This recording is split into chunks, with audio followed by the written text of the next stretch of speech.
এলাকার মা বোনেরা, কান পেতে শোনো গো মা, তোমার স্বামীও যদি ময়দান থেকে কাজ করে বাড়িতে আসে, অফিস আদালত থেকে আসে, বাজার থেকে আসে, ওগো মা, তুমিও তো একজন বিচক্ষণা নারী, তোমারও কর্তব্য হচ্ছে তুমি স্বামীকে জিজ্ঞাসা করবা, স্বামী হে, উদ্বিগ্ন অবস্থায় ঘরে প্রবেশ করলেন, কি সমস্যা, কি হয়েছে আপনার? আল্লাহর রাসূল বলেছেন, কোন বিবি যখন স্বামীর চেহারার দিকে তাকাইয়া মুচকি হাসি দিবে, আল্লাহ পাক ওই নারীর আমল নামায় নফল ইবাদতের সওয়াব জমা করে দিবে। এজন্য অনুরোধ করে বলি গো মা, তোমার স্বামীও যদি তোমার ঘরে আসে, সর্বপ্রথম তুমি তাকে জিজ্ঞাসা করবা, কি হয়েছে আপনার? কোন সমস্যা থাকলে বলুন। সমস্যা যদি আপনার স্বামী বলা শুরু করে, তখন স্ত্রীর কর্তব্য হলো প্রত্যেকটা সমস্যার সামনে উপস্থিত করে স্বামীকে সান্ত্বনা দেওয়া। কি বলেন, ঠিক কিনা? আম্মা জান খাদিজাতুল কুবরা রাদিয়াল্লাহু তাআলা আনহা নবীজিকে সান্ত্বনা দেওয়া শুরু করলেন। বুখারী শরীফের 3 নম্বর হাদিসে যার বর্ণনা এসেছে, আম্মা জান খাদিজাতুল কুবরা রাদিয়াল্লাহু তাআলা আনহা নবীজির এই পেরেশান হালাত দেখা 1 নম্বর সান্ত্বনা দিলেন, মা ইউখজিকাল্লাহু আবাদা, ওগো নবীজি, আপনি ভয় পাইন না, আল্লাহ আপনার কোনো ক্ষতি করবেন না। রব্বুল আলামিন আপনার কোনো ক্ষতি সাধন করবে না, আপনি ভয় পাইন না, আপনার কোনো ক্ষতি হবে না, আপনার সব সময় মঙ্গল হবে, ক্ষতি আল্লাহর পক্ষ থেকে হবে না। 2 নম্বর সান্ত্বনা দিচ্ছেন, ইন্নাকা লাতাসিলুর রাহিমা, ওগো নবীজি, ভয় পায়েন না, ক্ষতি হবে না, কারণ আপনি আত্মীয় স্বজনদের সাথে সুন্দর আচরণ করেন। 3 নম্বর সান্ত্বনা দিচ্ছেন, ওয়া তাহমিলুল কাল্লা, আপনি ভয় পায়েন না, আল্লাহ আপনার ক্ষতি করবেন না, আপনি দুস্থ অভাবীদের বোঝা বহন করেন, আপনার ক্ষতি আল্লাহ করবেন না। 4 নম্বর সান্ত্বনা দিলেন, ওয়া তাকসিবুল মাদুম, দুর্বল নিঃস্ব মানুষের বোঝা আপনি বহন করেন, আল্লাহ পাক আপনার ক্ষতি করবেন না। 5 নম্বর সান্ত্বনা দিলেন, ওয়া তাকরিউদ দাইফা, আপনি মেহমানের মেহমানদারি করেন, আল্লাহ পাক আপনার ক্ষতি সাধন করবেন না। 6 নম্বর সান্ত্বনা দিলেন, ওয়া তুঈনু আলা নাওয়াইবিল হাক্কি, আপনি হকের পক্ষে, সত্যের পক্ষে, দুর্দশাগ্রস্ত মানুষদের পক্ষে থাকেন, সঙ্গে থাকেন, আল্লাহ পাক আপনার কোনো ক্ষতি করবেন না।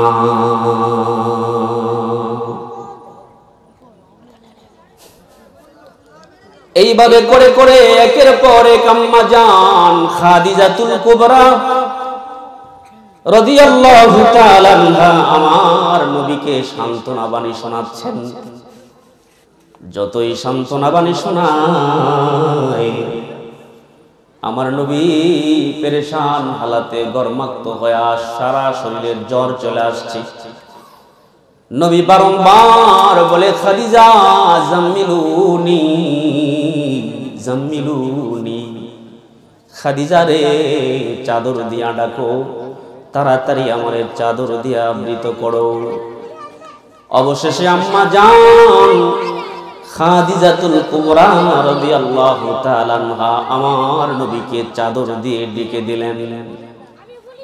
প্রচন্ড জ্বরের সময় যদি শরীরের উপরে মোটা কাপড় কম্বল দেওয়া হয়, আরাম নাকি বেরাম? এ জোরে বলেন, আরাম না বেরাম? প্রচন্ড জ্বর ঘর্মাক্ত শরীরে যখন চাদর টেনে দিলেন, ডেকে দিলেন, আমার নবী আরাম করে ঘুমায়া পড়লেন। গভীর রাত, আল্লাহর নবী আরামে গভীর রাতে ঘুমাচ্ছিলেন। ওই মুহূর্তে আল্লাহ পাক জিবরাইলকে পাঠাইলেন, যা জিবরাইল এই মুহূর্তে আমার বন্ধুর কাছে সূরাতুল মুজাম্মিলটা তুই নিয়ে যা। জিবরাইল আলাইহিস সালাম গভীর রজনীতে মুহাম্মদুর রাসূলুল্লাহর কাছে চলে আসলেন। ওই মুহূর্তে আমার নবী চাদর গায়ে দিয়ে আরাম করে ঘুমাচ্ছিলেন। জিবরাইল আলাইহিস সালাম আয়েশা ডাক দেয়, ইয়া আইয়ুহাল মুজাম্মিল কুমিল লাইলা ইল্লা কালিলা। ও চাদর আবৃত, ও চাদরওয়ালা, আর ঘুমায়েন না, তাড়াতাড়ি ঘুম থেকে জাগুন। ঘুম থেকে জাগ্রত হয়ে রাতের কিছু সময় বাদ দিয়ে আপনি তাহাজ্জুদে দাঁড়ান। আমি আপনাদের খেদমতে মহাগ্রন্থ আল কোরআনুল কারীমের বরকতপূর্ণ সূরা সূরা মুজাম্মিলের শুরু অংশ থেকে তেলাওয়াত করেছি। নবীজি মুহাম্মদ মুস্তাফা সাল্লাল্লাহু আলাইহি ওয়াসাল্লামের অসংখ্য বরকতপূর্ণ হাদিস থেকে একটি হাদিস পাঠ করেছি। উভয়ের সমন্বয়ে সংক্ষিপ্ত সময় কথা বলবো ইনশাআল্লাহ। আল্লাহ পাক যেন আমাদের সকলকে আমল করার তৌফিক দেন, সকলে বলি আমিন। কোরআনুল কারীমে 114টি সূরা আছে। সিরিয়াল নম্বরের দিক থেকে যে সূরাটি তেলাওয়াত করেছি, এই সূরাটি হচ্ছে 73 নম্বর সূরা। এই সূরার নাম সূরা মুজাম্মিল। এই সূরাতে 20টি আয়াত আছে। প্রত্যেকটা সূরা নাজিল হওয়ার পেছনে কারণ থাকে, ঠিক তেমনি ভাবে এই সূরা মুজাম্মিল নাজিল হওয়ার পেছনেও কয়েকটি কারণ আছে। বিজ্ঞ মুফাসসিরিনে কেরাম লিখেছেন। তার মধ্য থেকে ছোট্ট করে আমি একটি শানে নজুল আপনাদের সামনে পেশ করব। এরপর থেকে আমার আলোচনা শুরু হবে ইনশাআল্লাহ। রাসূল আকরাম সাল্লাল্লাহু আলাইহি ওয়াসাল্লামের বয়স যখন 40 ঊর্ধ্বে, 40-এর ঊর্ধ্বে যখন বয়স, তখন নবীজি সাল্লাল্লাহু আলাইহি ওয়াসাল্লামের কাছে নীরবতা পছন্দ হতো। এজন্য তিনি নীরব, নিস্তব্ধ, নিথর সময় পার করতেন। আর এই নীরব সময় পার করার জন্য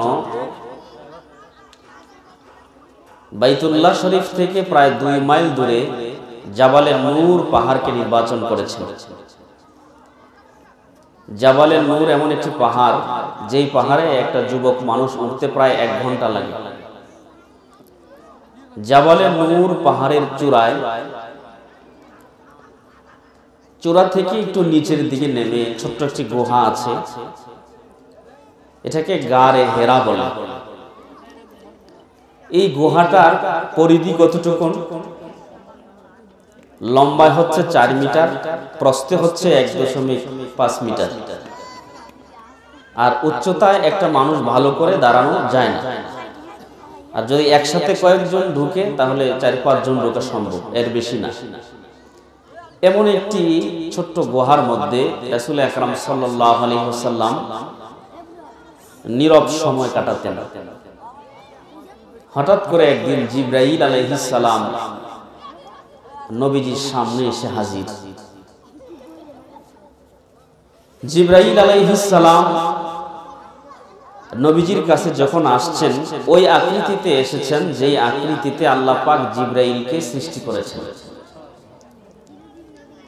এরকম আকৃতি নিয়ে জিবরাইল আলাইহিস সালাম নবীজির কাছে কতবার এসেছেন, মুফাসসিরিনে কেরাম লিখেছেন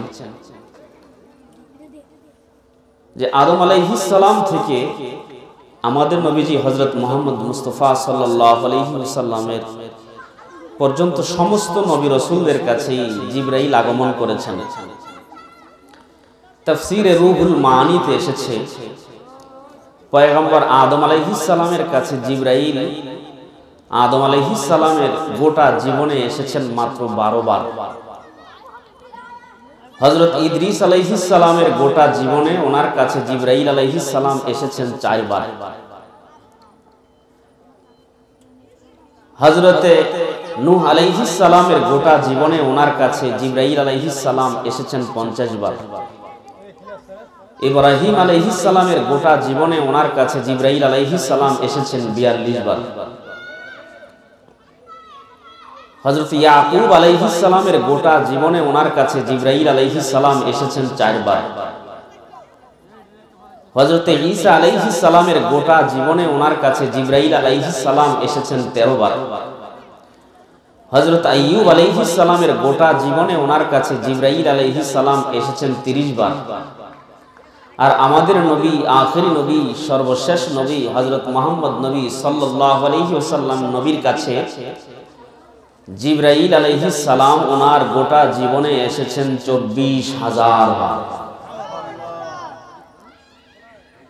রাসূল আকরাম সাল্লাল্লাহু আলাইহি ওয়াসাল্লাম জিবরাইলকে যেইভাবে আল্লাহ বানাইছেন, যেই আকৃতিতে বানাইছেন, যেই স্ট্রাকচারে বানাইছেন, ওইভাবে দেখছেন 2 বার, এই সর্বপ্রথম।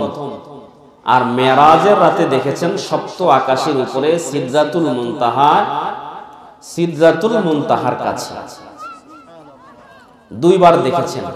আল্লাহর রাসূল দেখলেন যে মাথা আসমানে আর পা হচ্ছে জমিনে। নবীজি সাল্লাল্লাহু আলাইহি ওয়াসাল্লাম দেখার পরেই তো বিচলিত হয়ে গেলেন। উনি আয়েশাই বলতেছেন, ইকরা, মুহাম্মদ আপনি পড়ুন। আল্লাহর রাসূল বলেছেন, মা আনা বিকারি, আমি তো মক্তব, মাদ্রাসা, কলেজ, ইউনিভার্সিটিতে পড়ি নাই, আমি পড়তে পারি না। জিবরাইল আলাইহিস সালাম নবীজিকে এত জোরে চাপ দিয়েছেন, চাপ দিয়ে ছেড়ে দিয়েছেন, বলেন পড়ুন। আল্লাহর রাসূল দ্বিতীয়বারও বলেন, মা আনা বিকারি, আমি পড়তে পারি না। জিবরাইল আলাইহিস সালাম তৃতীয়বার চাপ দিয়েছেন, চাপ দিয়া ছাইরা দিয়েছেন, এরপরে বলছেন যে পড়ুন। তখন আল্লাহর রাসূল পড়তে শুরু করলেন, ইকরা বিসমি রাব্বিকাল্লাযী খালাক, খালাকাল ইনসানা মিন আলাক ইলা আখির। 5টা আয়াত পড়ছেন সূরাতুল আলাক।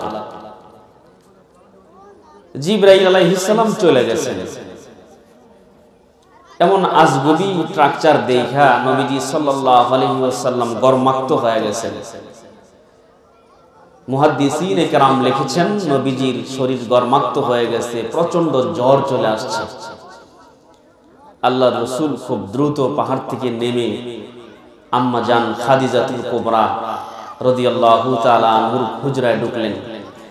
ঢুকেই বলতেছেন, খাদিজা জাম্মিলুনি, আমারে চাদর দিয়ে ডাকো, জাম্মিলুনি, আমারে চাদর দিয়ে ডাকো।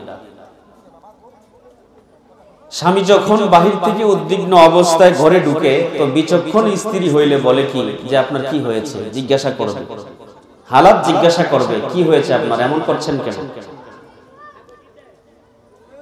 আমার মুসলমান ভাইরা, আম্মা জান খাদিজাতুল কুবরা রাদিয়াল্লাহু তাআলা আনহা একজন বিচক্ষণ নারী ছিলেন। তিনি রাসূল আকরাম সাল্লাল্লাহু আলাইহি ওয়াসাল্লামকে বিচলিত অবস্থায় দেখে তিনি জিজ্ঞাসা করলেন, ও মুহাম্মদ, আপনার কি হয়েছে?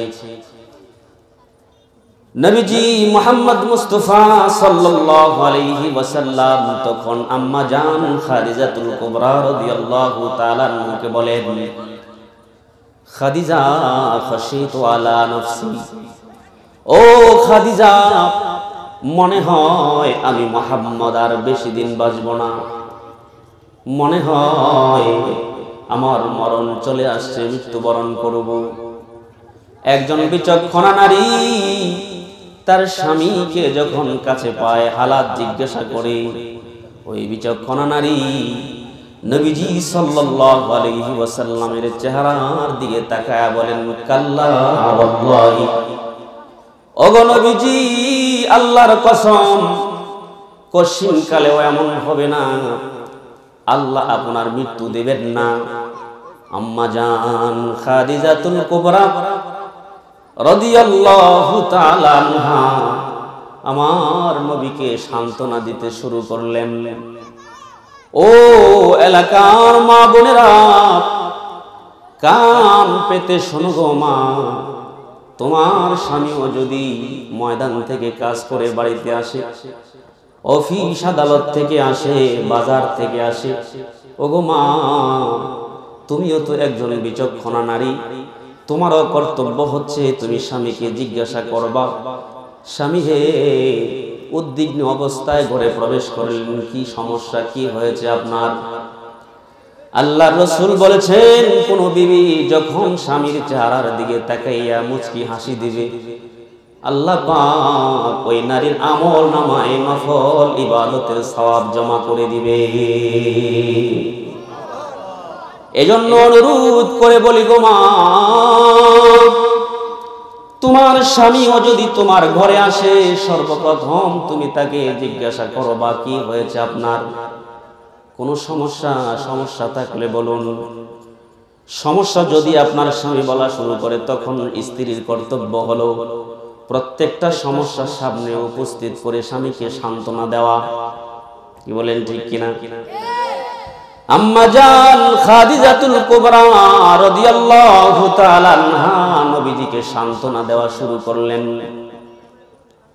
বুখারী শরীফের 3 নম্বর হাদিসে যার বর্ণনা এসেছে, আম্মা জান খাদিজাতুল কুবরা রাদিয়াল্লাহু তাআলা আনহা নবীজির এই পেরেশান হালাত দেখা 1 নম্বর সান্ত্বনা দিলেন, মা ইউখজিকাল্লাহু আবাদা, ওগো নবীজি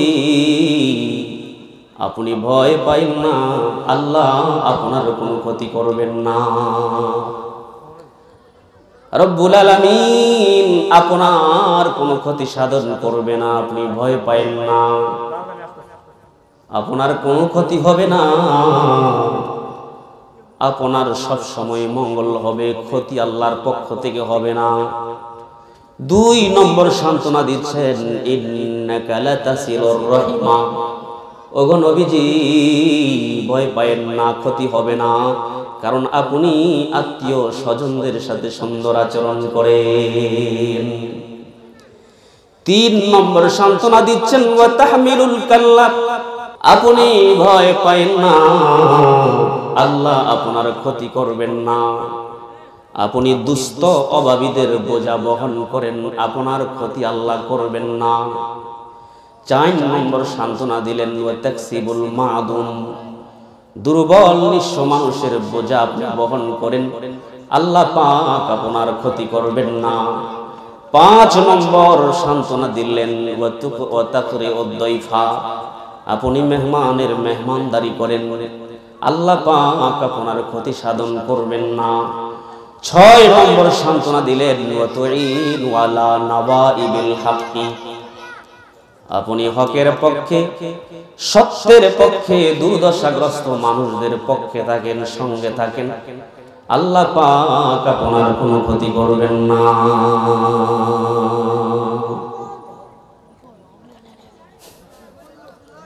এইভাবে করে করে একের পর এক আম্মা জান খাদিজাতুল কুবরা রাদিয়াল্লাহু তাআলা আনহা আমার নবীকে সান্ত্বনা বাণী শোনাচ্ছেন।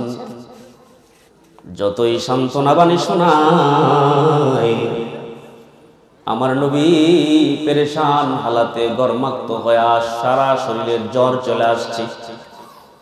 নবী বারংবার বলে, খাদিজা জাম্মিলুনি জাম্মিলুনি, খাদিজা রে চাদর দিয়া ডাকো, তাড়াতাড়ি আমার চাদর দিয়া আবৃত করো। অবশেষে আম্মা জান খাদিজাতুল কুবরা রাদিয়াল্লাহু তাআলা আনহা আমার নবীকে চাদর দিয়ে ডেকে দিলেন। প্রচন্ড জ্বরের সময় যদি শরীরের উপরে মোটা কাপড় কম্বল দেওয়া হয়, আরাম নাকি বেরাম? এ জোরে বলেন, আরাম না বেরাম? প্রচন্ড জ্বর ঘর্মাক্ত শরীরে যখন চাদর টেনে দিলেন, ডেকে দিলেন, আমার নবী আরাম করে ঘুমায়া পড়লেন। গভীর রাত, আল্লাহর নবী আরামে গভীর রাতে ঘুমাচ্ছিলেন। ওই মুহূর্তে আল্লাহ পাক জিবরাইলকে পাঠাইলেন, যা জিবরাইল এই মুহূর্তে আমার বন্ধুর কাছে সূরাতুল মুজাম্মিলটা তুই নিয়ে যা। জিবরাইল আলাইহিস সালাম গভীর রজনীতে মুহাম্মদুর রাসূলুল্লাহর কাছে চলে আসলেন। ওই মুহূর্তে আমার নবী চাদর গায়ে দিয়া আরাম করে ঘুমাচ্ছিলেন। জিবরাইল আলাইহিস সালাম আয়েশা ডাক দেয়, ইয়া আইয়ুহাল মুযাম্মিল কুমিল লাইলা ইল্লা কালিলা। ও চাদর আবৃত, ও চাদরওয়ালা, আর ঘুমায়েন না, তাড়াতাড়ি ঘুম থেকে জাগুন। ঘুম থেকে জাগ্রত হয়ে রাতের কিছু সময় বাদ দিয়ে আপনি তাহাজ্জুদে দাঁড়ান। রব্বুল ইজ্জাত ওয়াল জালাল গভীর রজনীতে এই সূরা মুযাম্মিলটা আমার নবীর উপরে নাজিল করলেন। এই সূরা মুযাম্মিলের সর্বমোট 20 খানা আয়াত আছে। প্রথম 10টা আয়াতের তরজমা বললেও আজকে সারা রাত পার হবে। প্রথম 10টা আয়াতে আল্লাহ পাক নবীজি সাল্লাল্লাহু আলাইহি ওয়াসাল্লামকে 6টা কর্মসূচি দিলেন। কয়টা কর্মসূচি? এই জোরে বলেন, কয়টা কর্মসূচি? আল্লাহ নবীকে এই সূরার প্রথম 10টি আয়াতের মধ্যে 6টি কর্মসূচি দিলেন। তার মধ্যে 1 নম্বর কর্মসূচি হলো, ইয়া আইয়ুহাল মুযাম্মিল কুমিল লাইলা ইল্লা কালিলা। ও চাদর আবৃত, চাদরওয়ালা, আর ঘুমায়েন না, ঘুম থেকে জাগ্রত হয়ে রাতের কিছু সময় বাদ দিয়ে আপনি তাহাজ্জুদ পড়ুন।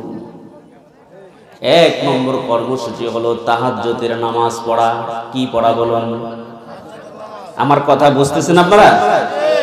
1 নম্বরে কি করা? দুঃখজনক বিষয় হলো আমরা তো ফরজ নামাজেরই আমাদের খবর নাই, তাহাজ্জুদ তো বহু দূরের কথা। ওরে ভাই, আল্লাহর নবী সরকারে দু জাহান সাল্লাল্লাহু আলাইহি ওয়াসাল্লাম বলেন, কেউ যদি গভীর রাতে ঘুম থেকে জাগ্রত হয়ে তাহাজ্জুদের নামাজ পড়ে, আল্লাহ পাক তার জন্য 5টা পুরস্কার রাখছে।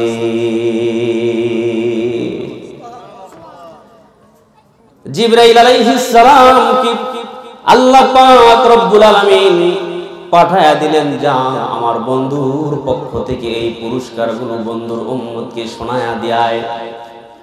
জিবরাইল আলাইহিস সালাম শোনাইলেন, ওয়ালাম আন্না শারাফাল মুমিনি কিয়ামুহু বিল্লাইল। 1 নম্বর হলো তাহাজ্জুদ নামাজ পড়নেওয়ালা মুমিনের মর্যাদা আল্লাহ বাড়ায়া দেয়। তাহাজ্জুদ করনেওয়ালার মর্যাদা বাড়ায়া দেন কে? আরে ভাই, আর একটু আওয়াজ তুলে বলুন, বাড়ায়া দেয় কে?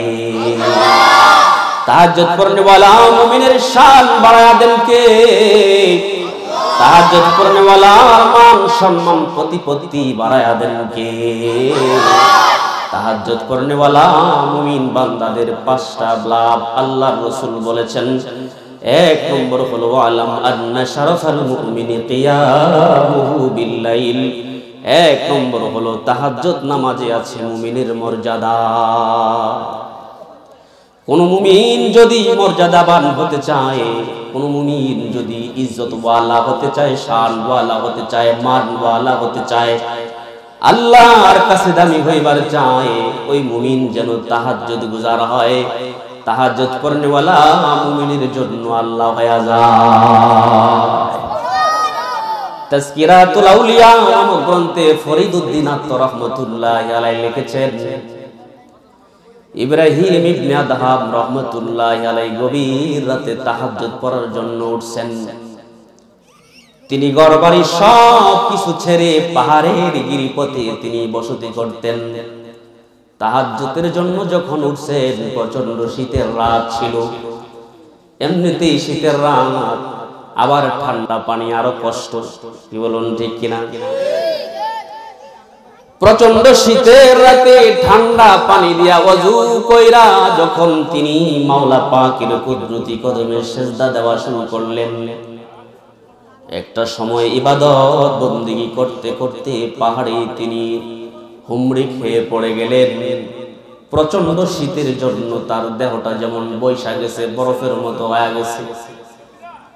আল্লাহর গোলাম মনে মনে একটু আল্লাহর কাছে বলছি, আল্লাহ এই রাত্র গভীর নিশীতে মানুষজন আপন নিবাসে ঘুমায়, পশু পাখি আপন বাসায় আরাম আয়েশ করে, আর আমি তোমার নাখান্দা বান্দা গভীর রাতে ওযু করে তোমার কুদরতি কদমে সিজদা দেওয়ার জন্য উঠে গেছি।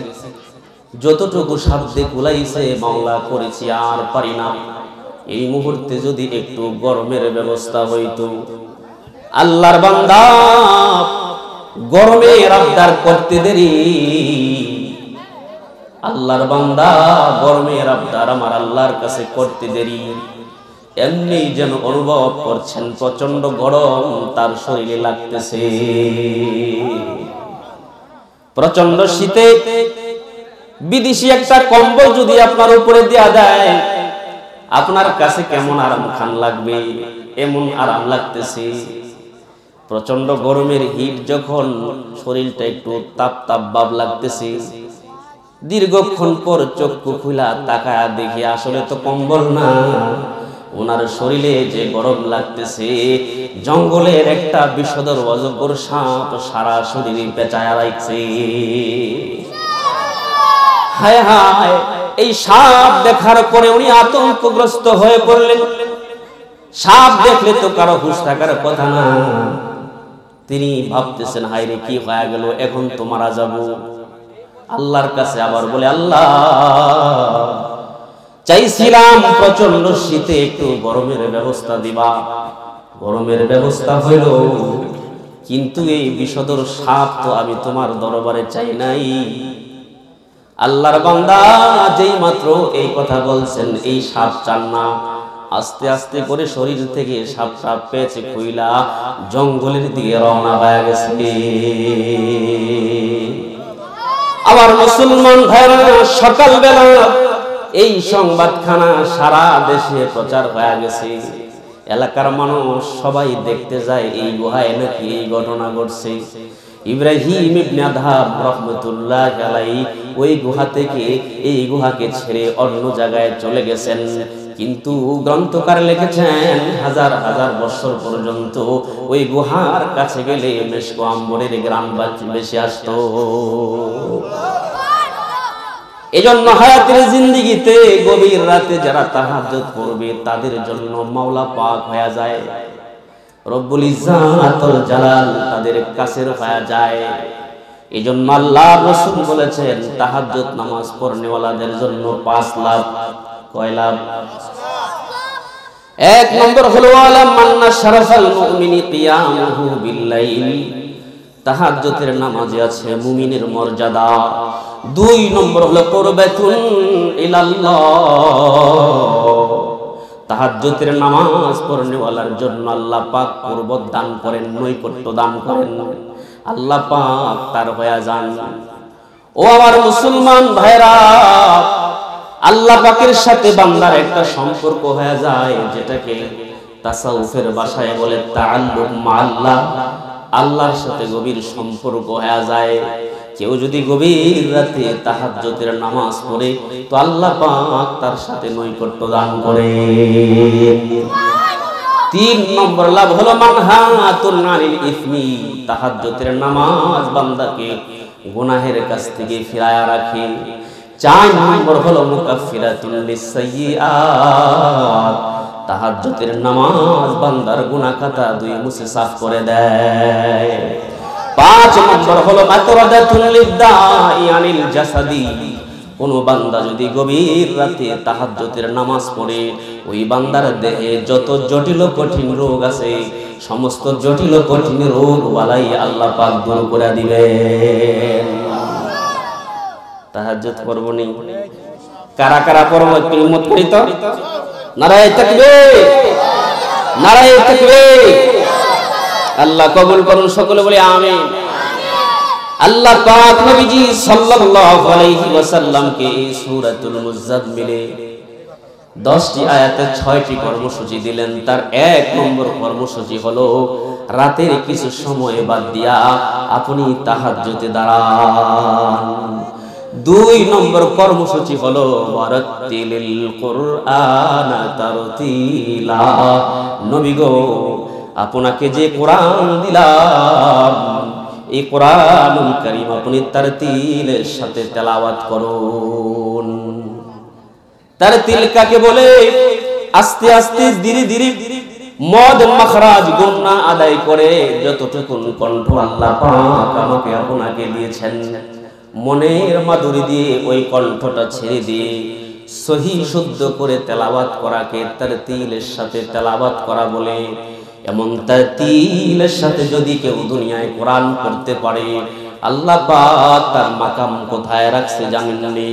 আল্লাহর রাসূল বলেন, ইকালু লিসাহিবিল কুরআন, হাসরের ময়দানে এমন কোরআনওয়ালাকে বলবে, ইকরা ওয়ারতাকি, ওরে কোরআনওয়ালা কোরআন পড়ো আর জান্নাতের বিল্ডিং এ চড়ো। কোরআন পড়ো আর জান্নাতের বিল্ডিং এ চড়ো। তুমি কতক্ষণ পড়বা? তুমি কতক্ষণ পড়তে পারবা? আল্লাহর রাসূল বলেন, ইকরা ওয়ারতাকি কামা কুনতা তুরাতিলু ফিদ দুনিয়া ফাইন্না মানজিলাকা ইনদা আখিরি আয়াতিন তাকরাউহা। তুমি দুনিয়ার জমিনে যেমনি ভাবে তারতিলের সাথে আস্তে আস্তে ধীরে ধীরে সহি শুদ্ধ করে পড়ছো, ওইভাবে পড়তে পড়তে যেখানে যাইয়া তুমি থামবা, ওইখানে হবে তোমার মাকাম। বুঝে থাকলে বলুন, কোরআন পড়লে লাভ আছে না নাই? ইমানি আওয়াজ তুলে বলুন, লাভ আছে না নাই? এজন্য আল্লাহর রাসূল বলেন, মান ক্বারাআল কুরআন, যেই ব্যক্তি কোরআন পড়লো, ফাকাদ ইস্তাদরাজান নবুওয়া, সে যেন আপন সিনায় ইলমে নবুওয়াতকে ধারণ করলো। এখনকার যুগে আর কোরআন পড়া হয় না। আগের কার যুগে মুরব্বীদের জবান থেকে শুনতাম, প্রতিটা ঘর থেকে সকালবেলা কোরআনের আওয়াজ আসতো। হায় হায়, আল্লাহর নবী বলেছেন, ইন্নাশ শাইতানা ইয়ানফিরু মিনাল বাইত, ওই ঘর থেকে শয়তান পলায়ন করে, ওই ঘর থেকে শয়তান ভাগে। আল্লাযী তুকরাউ ফীহি সূরাতুল বাকারাতি, যেই ঘরে সকালবেলা সূরাতুল বাকারা তেলাওয়াত করা হয়, ওই ঘর থেকে শয়তান পলায়ন করে। আর বর্তমানে মুসলমানদের প্রতিটি ঘর শয়তানের আখড়া হয়ে গেছে। মুসলমানদের প্রতিটি ঘর এখন শয়তানের দখলে। ঠিক না বেটা? অনেকে ঠিক কয় না। এজন্য শয়তান যদি বেজার হয়, কি শয়তান বেজার হওয়ার ভয় আছে? মুসলমানদের ঘরগুলো এখন শয়তানের দখলে, মুসলমানদের ঘরগুলো এখন শয়তানের কবজায়, মুসলমানদের প্রতিটা ঘর এখন শয়তানের নিয়ন্ত্রণে। মুসলমানদের ঘরের প্রত্যেকটা সদস্যের হাতে শয়তান মোবাইল আর টেলিভিশন উঠায়া দিছে। এখন আর কোরআন তেলাওয়াতের আওয়াজ ঘর থেকে আসে না। আরে দুঃখ কোথায় রাখি? যেখানে কোরআন শেখানো হয়, ওই ঘরের সাথে মানুষ দুশ্মনী করে। বলে না? ঠিক বলেন। যেখান থেকে কোরআন শেখানো হয়, যেই ঘরে কোরআন শিক্ষা দেওয়া হয়, মানুষ সেই ঘরের সাথে দুশ্মনী করে। এখন ঘরগুলো শয়তানের দখল। আগের কারো যুগে প্রত্যেকটা ঘর থেকে কোরআনুল কারীমের তেলাওয়াতের আওয়াজ বেশি আসতো। এজন্য রাসূল আকরাম সাল্লাল্লাহু আলাইহি ওয়াসাল্লাম বলেছেন, মান ক্বারাআ ইয়াসিন ফি সাদরিন নাহার, যে ব্যক্তি দিনের শুরুভাগে সূরা ইয়াসিন তেলাওয়াত করবে, উদিয়াত হাওয়াইজুহু, আল্লাহ পাক তার জীবনের যাবতীয় প্রয়োজন মিটায়া দিবে। যে ব্যক্তি সকালবেলা সূরাতুল ইয়াসিন তেলাওয়াত করবে, কুদিয়াত হাওয়াইজুহু, আমার আল্লাহ পাক তার যাবতীয় প্রয়োজন মিটায়া দিবে। প্রশ্ন করতে পারেন, হুজুর সূরাতুল ইয়াসিন তো অনেক লম্বা সূরা, এত লম্বা সূরা আমার পক্ষে তেলাওয়াত করা সম্ভব না। সমস্যা নাই, আল্লাহর রাসূল আপনার জন্য আরো সহজ করে দিয়েছে। আল্লাহর নবী সরকারে দু জাহান সাল্লাল্লাহু আলাইহি ওয়াসাল্লাম বলেন, যেই ব্যক্তি প্রত্যেক রাতে সূরাতুল ওয়াকিয়া তেলাওয়াত করবে, লাম তুসিবহু ফাকাতুন আবাদা, কোনো মুসিবত, কষ্ট, কোনো অভাব তাকে স্পর্শ করবে না। প্রশ্ন করতে পারেন, হুজুর সূরাতুল ওয়াকিয়া তো অনেক লম্বা সূরা, আমার পক্ষে সম্ভব না। অসুবিধা নাই, আল্লাহর নবী সরকারে দুজাহান সাল্লাল্লাহু আলাইহি ওয়াসাল্লাম আপনার জন্য আরো সহজ করে বলছেন, মান ক্বারা ফি লাইলাতিন মিআতা আয়াতিন, যেই ব্যক্তি কোন রাতে ছোট্ট ছোট্ট 100 আয়াত পাঠ করবে, কয়শ আয়াত? 100 আয়াত পাঠ করবে, কুতিবা মিনাল কানিতিন, ওই বান্দার নাম আল্লাহ পাক কানিতিনদের দফতরে উঠায়া দিবে। মুহাদ্দিসিনে কেরাম লেখেন, কানিতিন কাদেরকে বলেন? যারা সারা রাত তাসবিহ তাহলিল, সারা রাত তাহাজ্জুদের নামাজ, কোরআন তেলাওয়াত করে কাটায়, ওই মানুষদেরকে বলে কানিতিন। এমন কানিতিনদের দফতরে, কানিতিনদের খাতায় ওই বান্দার নামটা আল্লাহ লেখা দিবে। প্রশ্ন করতে পারে, হুজুর 100 আয়াত আমার পক্ষে অনেক জটিল হয়ে গেল, আরো কোনো অপশন আছে নি? আল্লাহর রাসূল বলে, আছে। মান ক্বারা আশারা আয়াতিন ফি লাইলাতিন, যেই ব্যক্তি এক রাতে 10টা আয়াত পাঠ করবে। কয়টা আয়াত? লাম ইয়াকুতাব মিনাল গাফিলিন, আল্লাহ পাক তার নামটা গাফিলদের দফতরে উঠাইবেন না। সুবহানাল্লাহ। তাইলে পড়ার দরকার আছে না নাই?